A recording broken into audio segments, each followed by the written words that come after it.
So 2 minutes ago we talked about subtracting vectors from each other. So now on this video we're going to talk about unit vectors. So we've got the scalar times vector, we've got addition, subtraction, and we also know what a vector is.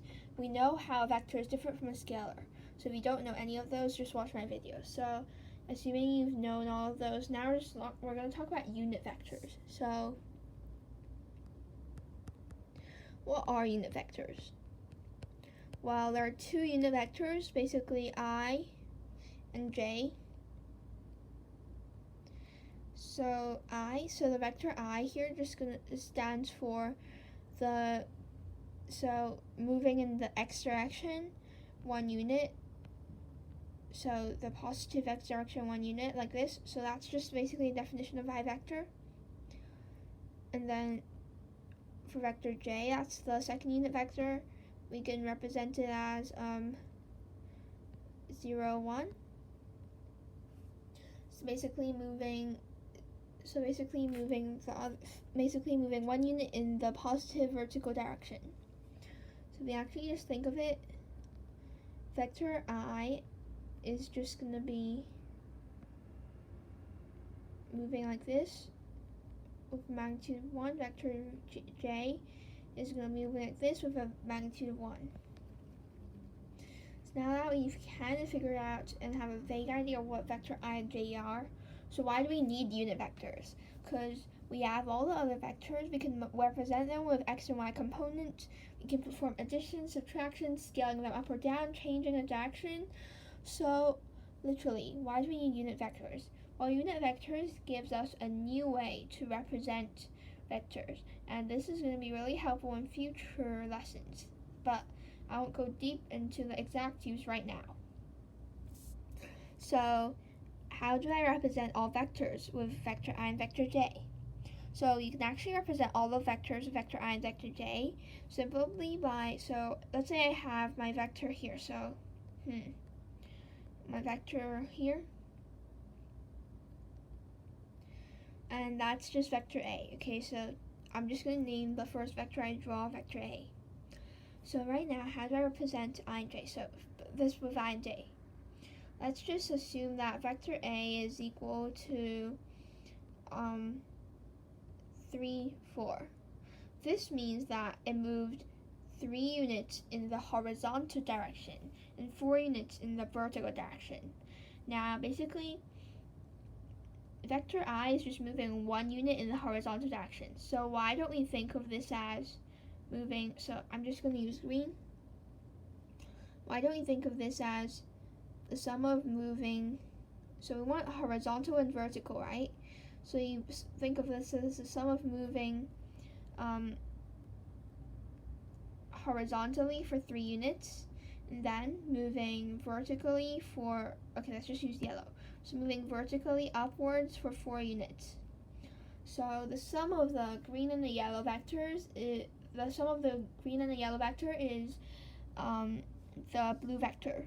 Now that just makes intuitive sense. If you don't know how the addition works, again, just watch my videos or maybe ask a question in the chat box. So again, the green vector plus the yellow vector is just the blue vector. So how do we represent the green vector now? So the problem, we split it up into two smaller problems. The first one here is that we want to represent, so let's just call the green vector vector B. We want to represent vector B using I, and we want to represent vector C using J. Now why I and J for B and C? Because vector B is plainly moving horizontal. There's literally no vertical movement. And vector I also is plainly moving horizontal. There's no vertical movement. So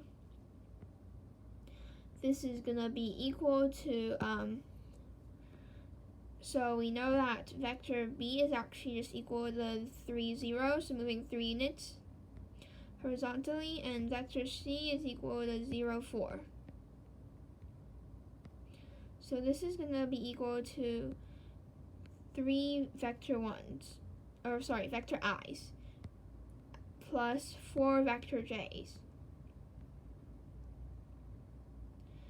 Okay, so why is this? Because essentially, if you think about it, 3 vector i's is just if you multiply every component by 3. So the 1 will be a 3 and 0 will still be 0 because 0 times 3 is still 0. If you have 4j, then basically you multiply every component by 4. So the 1 is a 4, the 0 is still a 0. Okay, so we know we can represent vector a as 3 times vector I plus 4 times vector j. So let's see if we can represent another vector using vector I and j and perform some sort of operations between them, like addition, for instance, and see if this gets more simpler with vectors I and j with vectors I and j used. So let's say my other vector here is okay, I'm just going to use red. So let's say my other vector was going downwards, so like this, it has negative slope, or I can say direction that's going downwards. So that's my vector, and let's just call this one vector x. So now my vector x, let's just say it's equal to, so it's going downwards, right? So let's just say it's equal to 4, -2. Okay, so that looks realistic. So how do we represent the red vector as a sum of 2 vectors going plainly horizontal or vertical? We can essentially write this as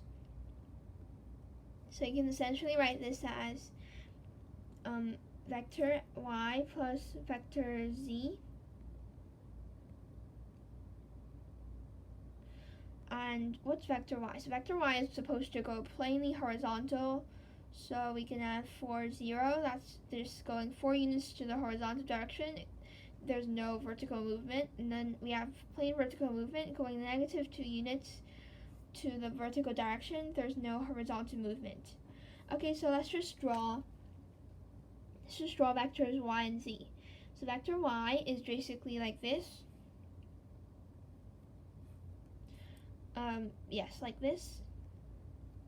And then vector z is going to be going down 2 units, so like this. So as you can see, that it's really obvious that the sum of the 2 vectors is actually equal to vector x. So how exactly do we represent this using I and j? The same idea as before. We can actually just scale vector I by a factor of 4, so like this. 4 times vector I is actually just 4, 0. So that's just actually just for vector I. And we add that to, so -2 vector j.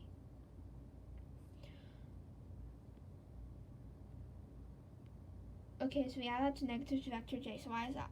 If I have -2 vector j, I times all the components by -2. So that's what happens. Okay, so this is my answer. So what happens when I try to add vector A and vector X? Now the intuitive is probably gonna be to just add 3i to 4i and 4j to -2j, and your intuitive is actually correct if that's what you thought of, because essentially this is just 3 copies of 1, 0. This is just 4 copies of vector 1, 0. So if you can factor out vector I, then you have 3 plus 4 times vector I, which is just 7 vector I. The same thing works for vector j. So you have 3 plus 4 times vector I, and 4 minus 2, so 4 minus 2 vector j. Okay, so now if we just combine the numbers, we have 7 vector I plus vector j, so plus 2 vector j. Okay, so this is our answer, and as you can see, it's probably easier for some people to do addition and subtraction multiplication operations using I and j. So, however, this is not the biggest, the majority of the reason. This is not the majority of the reason that we invented unit vectors. So, thanks for watching and bye.